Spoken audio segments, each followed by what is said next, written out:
Citoyennes, citoyens, salut et fraternité, chers compagnons, bonjour. Nous sommes donc le 13 juin et le 13 juin, c'est la Saint-Antoine de Padoue. Saint-Antoine de Padoue. Rien que ça. Bien. Chapitre 16. Le tour de la France par deux enfants de G. Bruno. Chapitre 16. Les conseils de la fermière avant le départ. Les rivières de la Lorraine. Le souvenir de la terre natale. Que le souvenir de notre pays natal, uni à celui de nos parents, soit toujours vivant en nos cœurs. Moi, j'adore ces dictons qui sont mis à chaque début de paragraphe. Mais c'est tellement vrai, tellement vrai. Bien. Pendant que la fermière Lorraine avait fait le beurre en compagnie de Julien, ses enfants avaient achevé leur devoir sous la direction d'André. Notification. La veuve les envoya tous jouer et se mit à préparer le souper. On fit une grande partie de bar, ce qui excita l'appétit de toute cette jeunesse. La friture et la salade parurent excellentes, mais André et Julien, qui se ressentaient de leur course de la nuit, trouvèrent bien meilleur encore le bon lit que la fermière leur avait préparé. Ils dormirent d'un seul somme jusqu'au lendemain. Ils auraient d'ailleurs dormi plus longtemps sans doute si la fermière n'avait pris soin de les réveiller. « Levez-vous, enfants, je connais à 2 heures d'ici un cultivateur qui va chaque semaine à Épinal. » Salutations à Philippe Séguin. « Il vous prendra dans sa voiture si vous voulez aller le trouver assez matin. » Julien et André sortirent du lit, quoiqu'il leur semblât n'avoir pas dormi la moitié de leur compte. De leur comptant. Pardon. Ils ne se le firent pas dire 2 fois et s'habillèrent à la hâte. Ils se lavèrent à grandes eaux le visage et les mains, ce qui acheva de les éveiller et de les rendre dispos.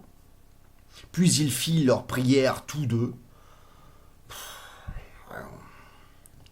Et poliment allèrent dire bonjour à la fermière. Elle leur mit à chacun une écuelle de soupe de lait entre les mains. Ils eurent bientôt mangé, et au bout de peu de temps, ils étaient prêts à partir, tenant leur paquet de vêtements et leurs bâtons. Tous deux, avant de se mettre en route, allèrent remercier la fermière qui les avait traités comme ses enfants. « Mes amis, leur répondit-elle, si j'ai eu plaisir à vous aider, c'est que vous m'avez paru digne d'intérêt, par vos bonnes qualités. Si vous continuez à être de braves enfants, désireux de travailler et rendre service, vous trouverez de l'aide partout. Car on aime à secourir ceux qui en sont dignes. Tandis que l'on craint d'obliger ceux qui pourraient devenir une charge par leur indolence. » Tellement vrai. Tellement vrai. En achevant ces paroles, elle les embrassa tous les deux, et les enfants, la remerciant de nouveau, s'élancèrent rapidement sur la route. Le soleil n'était pas encore levé, mais une jolie lueur rose empourprait les sommets arrondis des Vosges et annonçait qu'il allait bientôt paraître. La route, formant un défilé entre de hautes collines, suivait tout le temps le bord de l'eau et les petits oiseaux gazouillaient joyeusement sur les buissons de la rivière.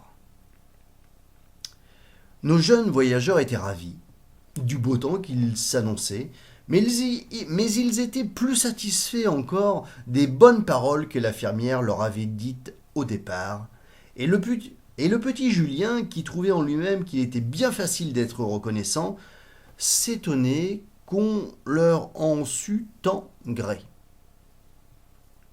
Ils marchaient gaiement, tenant André par la main, et sautant de temps en temps comme un petit pinson.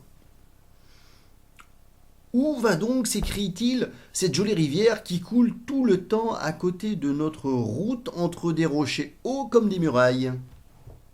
Tu le sais bien, Julien, tu sais bien que les petites rivières vont aux grandes, et les grandes aux fleuves, et les fleuves à la mer. Oui, mais je voulais demander dans quel pays elle ira.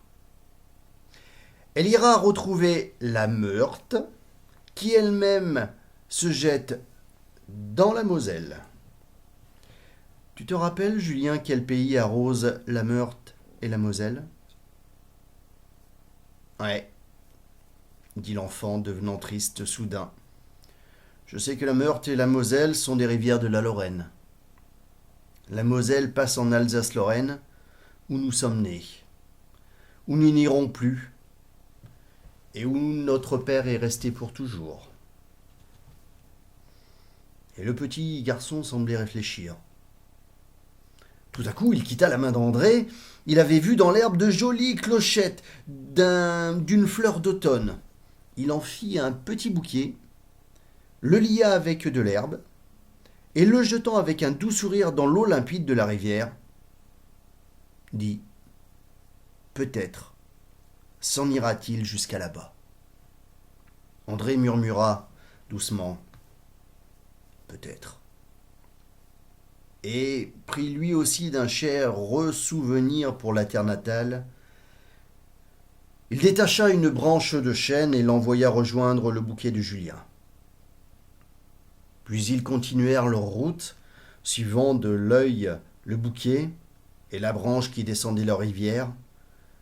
Sans rien dire, ils pensaient en leur cœur. Petite fleur des Vosges, petite branche de chêne, va, cours, que les flots t'emportent vers la terre natale, comme un dernier adieu, comme une dernière couronne aux morts qui dorment dans ton sein.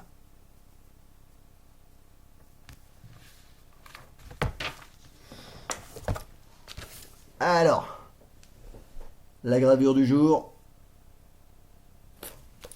sur laquelle il se dit que un défilé des Vosges, un défilé est une vallée très étroite, resserrée entre les rochers, entre des rochers et des montagnes abruptes. Le plus souvent, des torrents ou des ruisseaux coulent au fond des défilés. Voilà qui est dit. À demain. Si vous le voulez bien. Non, pardon, pas à demain. À lundi. Demain, c'est dimanche. Repos dominical. Comme les curés. Allez. Par le ciel, partout pour tous. Que la force soit avec vous. Salut et fraternité.